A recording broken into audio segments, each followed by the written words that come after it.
My ex lied about being broke while I paid her rent. So I walked away silently, and what happened next? Left her begging for forgiveness. I'm a 29-year-old guy who honestly believed I'd finally found someone real, someone trying to survive the same rough world I was fighting through.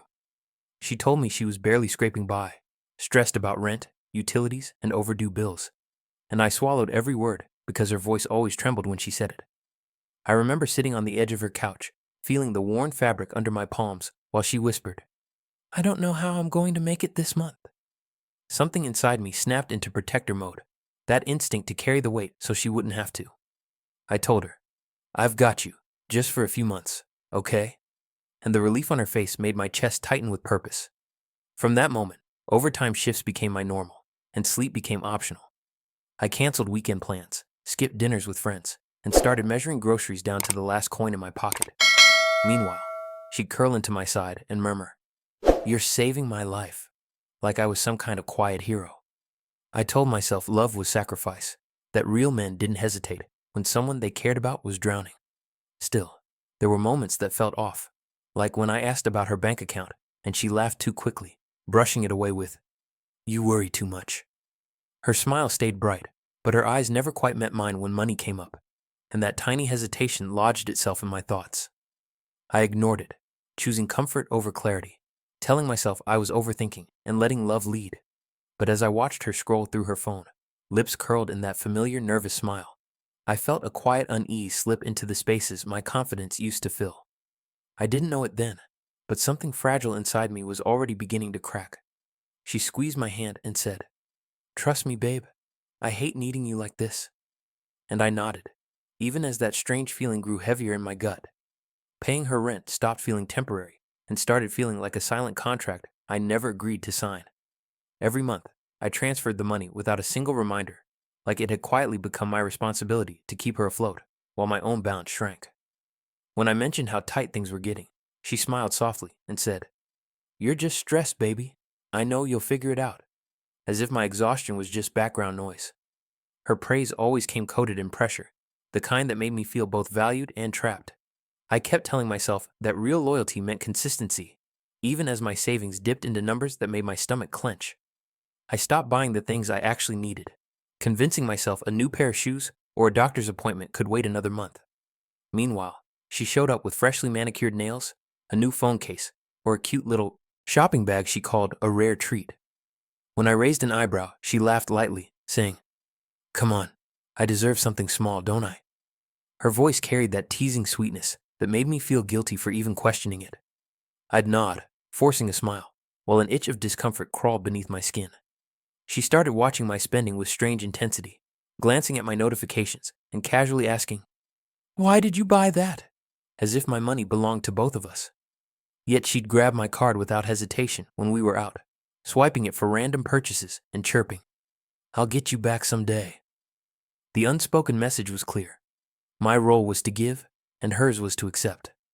I felt myself shrinking, adjusting, adapting, trying to stay ahead of her needs while burying my own. One night she rested her head on my chest and whispered, "You're my proof that real love still exists." And it should have made me feel special, but instead, it settled heavy in my ribs. Her fingers traced idle circles on my arm, and for a second, I wondered if love was supposed to feel this draining, this one-sided, this permanent. I stared at the dim glow of the ceiling, listening to her steady breathing, and realized I didn't know where I ended and her expectations began. I finally worked up the courage to sit her down and ask about the things that didn't add up, my voice careful, almost apologetic, before the words even left my mouth. I said, "I'm not trying to attack you. I just need to understand where the money's really going." And her entire expression shifted like I'd struck a nerve. She crossed her arms and snapped, "So now you think I'm some kind of liar?" And suddenly, I was the villain for wanting clarity. My heart pounded as she accused me of not trusting her, of making her feel small and unsafe, of turning love into an interrogation. The room felt colder, the air heavier, and my confidence shrank with every sharp word she threw at me. Her eyes filled with tears, and she whispered how hard life had been, how she'd always felt judged, how my questions reminded her of people who'd abandoned her before. "I can't believe you do this to me," she sobbed, pressing her hands to her face like I'd shattered her. Guilt rushed through me like poison, blurring the difference between reason and cruelty, and I found myself reaching for her instead of standing my ground. I murmured, "I'm sorry. I didn't mean to hurt you," even though the knot in my chest screamed that something still wasn't right. She clung to me, repeating, "I just thought you loved me," until my doubt dissolved into self-blame. After that night, I doubled down, sending money faster, covering even more, desperate to erase the image of me as someone who could ever question her. She smiled again, that familiar soft victory curling at the corners of her lips, and said, "See, I knew you wouldn't turn on me." I nodded, swallowing the unease that clawed at my ribs, pretending loyalty could silence instinct. But as she scrolled through her phone and avoided my eyes, I felt that invisible cage tighten, and a quiet fear whispered that I'd just trapped myself even deeper. By the time my card started declining at random checkout counters, I knew I'd crossed a line I couldn't undo. My emergency fund, the safety net I'd spent years building, sat at barely a few digits, and every time I checked my balance, my throat tightened. I tried to explain it gently, telling her, "I'm really stretched thin right now," and she barely looked up from her phone as she said, "Just a little longer, okay? I'm almost stable again." Her voice was calm, reassuring, like I was the one panicking for no reason, and somehow I let myself believe it. I told myself a few more weeks wouldn't kill me, even as my chest buzzed with constant anxiety. Sleep became restless and shallow, my mind replaying numbers and payment dates like a broken record. At work, I stared through computer screens, unable to focus, hands trembling whenever I reached for my phone. Meanwhile, she seemed farther away, more distracted, laughing at messages she wouldn't let me see. When I asked who she was texting, she tilted her screen away and muttered, "Just friends," before locking it again. The secrecy clung to the air between us, thick and sour, while her fingers hovered possessively over that glowing screen. I noticed how she'd carry her phone everywhere, even into the bathroom, clutching it like a lifeline. If I got too close, she'd tense and shift away, as if I were invading something private. "You're being weird," I said once, half joking, but the look she gave me was sharp and cold. "You're being paranoid," she snapped. "Not everything is about you." The word stung, burrowing deep, and I swallowed the hurt instead of responding. Late one night, lying beside her, I listened to the hollow silence of our apartment and felt something heavy settle in my chest. I realized I wasn't just paying money anymore. I was slowly paying in pieces of myself too. And as she turned her back, screen glowing faintly against the dark, I wondered what she was really hiding from me. It happened on an ordinary night when her phone buzzed beside me on the couch, and a notification banner slid across the screen before she could snatch it away. I didn't mean to look, but instinct took over, and I caught a glance of a bank alert showing a balance that made my breath hitch. Curiosity turned into dread as I waited until she showered and quietly checked the tablet she'd left unlocked. What I found froze every muscle in my body. There were statements showing a fully funded savings account, steady transfers from a side income, and deposit histories that stretched back for months.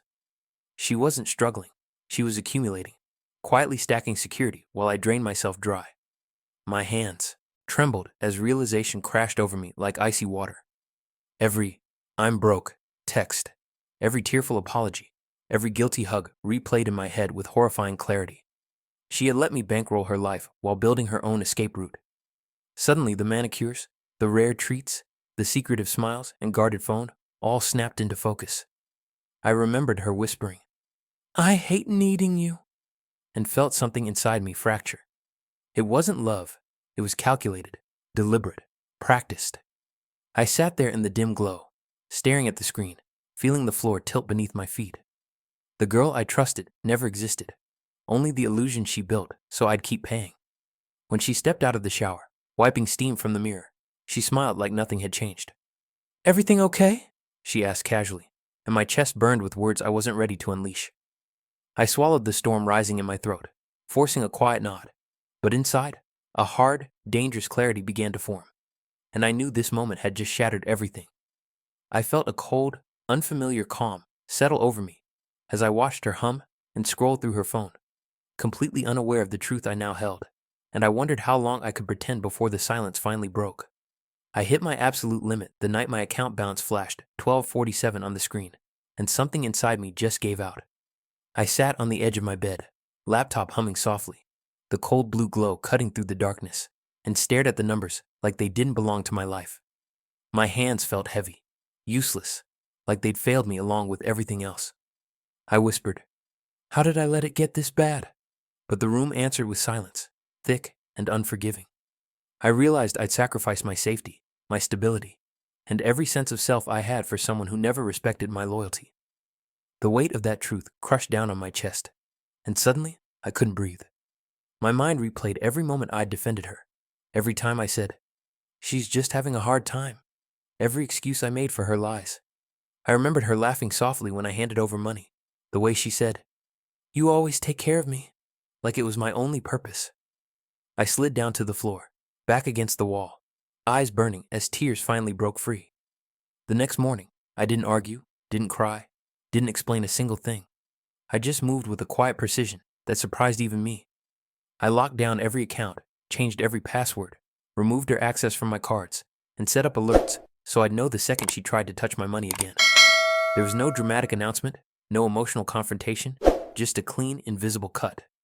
For the first time in months, I felt something close to control. I packed small things first, the items she wouldn't immediately notice, sliding them into a gym bag while she scrolled through her phone on the couch. When the usual rent transfer didn't go through, she frowned and refreshed her screen. Did something glitch? It didn't take long for the panic to show. I watched it flicker across her face the moment another payment failed, her fingers tapping violently against the screen, as if force alone could make money appear. "Why isn't it going through?" she asked, her voice suddenly sharp, the calm confidence she once wore cracking at the edges. I met her eyes without flinching and said quietly, "It's not happening anymore." Her expression shifted from confusion to shock, then to something dangerously close to fear. "You can't just stop," she blurted, stepping closer, hands trembling as she tried to grab my arm. "I need that money. You know I'm still struggling." The word struggling almost made me laugh, but instead I stayed still, breathing slow and steady. She softened her tone, trying a different approach. "Baby, I've just been under a lot of pressure. I swear I'm figuring it out." She didn't knock. She stormed into our bedroom, eyes swollen and red, breath uneven like she'd been crying for hours. "You're abandoning me," she choked, voice breaking as she dropped to her knees in front of me, fingers clutching the hem of my shirt. The sight of her like that would have shattered me once, but now it just felt distant, like watching someone act out a scene that no longer had me in it. "Please," she whispered. "I made mistakes, but I never thought you'd actually stop." Her sobs echoed against the walls as she rocked back and forth, eyes searching my face for the old softness. "I thought you'd always be there," she admitted, words tumbling over each other in desperation. "I never meant to hurt you like this. I was just scared of being alone, scared of not having security." She reached out again, trying to reclaim the closeness she'd drained dry. I didn't raise my voice. I didn't list her sins or demand apologies that meant nothing anymore. I just looked at her one last time, saw the fear and regret twisting through her face, and felt absolutely nothing. The silence between us wasn't anger, it was finality. I picked up my bag, walked past her, and she whispered my name like it might still carry power, but I didn't turn back. Leaving felt strange at first, like stepping into unfamiliar air after being underwater too long. The city outside sounded sharper, clearer, alive in a way I hadn't noticed in months. Every step away from that apartment felt like peeling chains from my ribs. In the following weeks, I rebuilt my life piece by piece, careful and intentional, like someone putting structure back into a shattered home. My bank balance slowly stabilized, my mind felt quieter, and for the first time in a long while, I slept without waking in a panic. She texted at first, then called, then sent long emotional paragraphs about change and healing, and how she finally understood. I read them once, calmly, and deleted them without responding. There was no fury, no desire to punish her, just a deep, rooted awareness that she no longer had access to me. I stopped seeing myself as the guy who got played, and started seeing myself as someone who survived what should have broken him. I learned how to say no without apologizing, how to protect my boundaries without guilt, how to recognize manipulation instead of romanticizing it. The version of me she drained didn't exist anymore. In his place stood someone quieter, stronger, clearer. Someone who knew love wasn't sacrificed by force, but mutual choice. One night, as I sat alone in my small, peaceful apartment, I looked around and realized this silence wasn't loneliness. It was space. Space to breathe, to rebuild. to exist without being used. And as her messages finally stopped and the echoes of her desperation faded, I understood something that hit deeper than revenge ever could. Walking away wasn't weakness.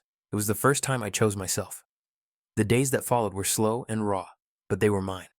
I rebuilt my routines one small decision at a time, choosing peace over panic, silence over chaos. My apartment felt different now. No anxious pacing, no whispered apologies, just space and steady breathing. I'd sit by the window, watching the city lights blur into soft halos, and realize how long I'd forgotten what feeling safe actually meant. I started saving again, planning again, dreaming again, without her voice directing every move. She still tried for a while, messages filled with regret, and shaky promises stacking on my screen. "I'll change, I swear. Just let me explain," she'd write, and I'd stare at the words, feeling nothing but distance. I never replied. Forgiveness wasn't something I owed her anymore. The power to choose had finally come back to me. I began to understand that love isn't proven by suffering or debt or silent compliance. It grows where respect lives, where honesty breathes, where two people protect each other instead of exploiting weakness. As days turned into weeks, her attempts faded, and the silence she once feared became my sanctuary. Alone in the quiet, I felt something deeper than revenge, deeper than anger. I wasn't the man she controlled or drained or emotionally bent. I was someone who finally learned how to walk away without breaking. And as I locked my door behind me one evening, listening to the soft click echo through the still air, I realized this wasn't emptiness anymore. It was peace.